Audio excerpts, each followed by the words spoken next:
Okay mga papi, done installation po tayo dito sa Yamaha Aerox version 3. Nag-avail si sir ng promo package natin. Ito po yung kinabit natin sa kanya. Zenlo X1 GT 70 watts. So dito po siya nakapwesto. Ayan, X1 GT.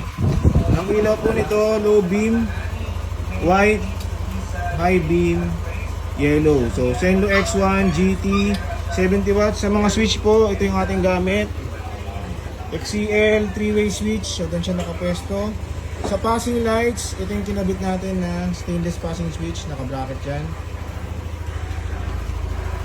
Pag naka-off, pwede siya mag-passing, low beam, passing, high beam, passing. Sa busina ni sir, ang kinabit natin dito, Sega 50F, dual disc horn. So dual horn setup to, horn selector switch.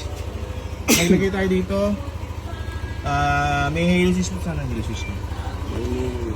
Ito, halo switch ayun sa dulo. Kung nakapatay, stop.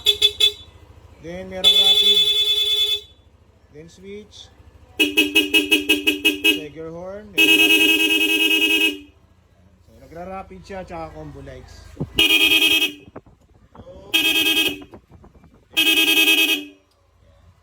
Okay mga paps, so kung nagustuhan nyo yung ganito mga promo package natin, mag-message na po sila sa page namin or pumunta dito sa Scooteristas online shop.